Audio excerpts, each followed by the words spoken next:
kilio chetu kama wapwani katika majina ambayo kwamba yaliorodheshwa majina ya watu watano, hakuna mwakilishi hata mmoja ambaye kwamba anatoka sehemu hizi za pwani. Mwenyekiti wa Pwani Patriotic Sheikh Abu Katadha ameomba serikali kuwahusisha wapwani katika jopo litakalotumika kwenye uteuzi wa makamishna wa wakfu.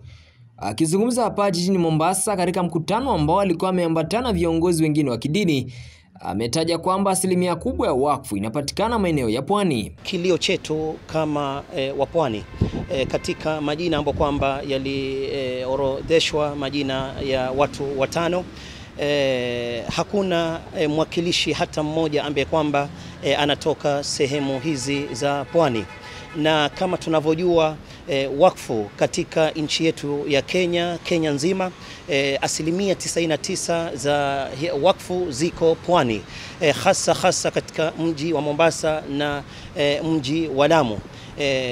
Kilio chetu, ombi letu, tunaomba wapwani pia wawe ni wenye kuwakilishwa ipasavyo, kwa sababu tunahisi bado hawajawakilishwa katika jambo hili la jopo ambalo kwamba litateua makamishna wa wakfu. Kwa hivyo tumekusanyika hapa kama viongozi wa kidini na viongozi wa kijamii kunyanyua sauti zetu na kilio chetu.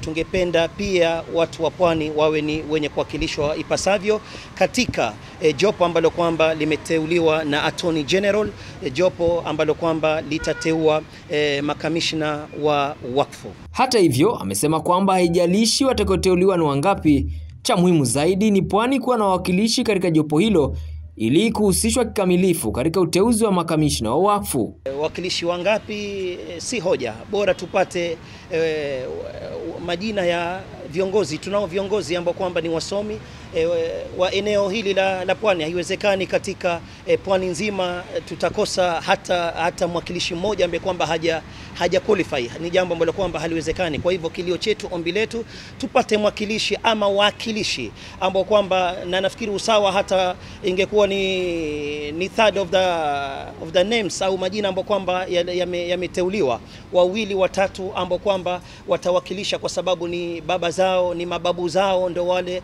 walotoa hizi wakfu. Na kama tulivyotangulia kusema, asilimia kubwa iko sehemu ya pwani, wakfu haziko bara. Kwa hivyo ipo haja watu wa pwani pia wawe ni wenye kuteuliwa katika majina ya wale watakaochagua makamishna wa kuchagua jopo hili la wakfu commissioners. Nikiripotia runinga Al Shifaa kutoka Mombasa, mimi ni Joseph Lewa.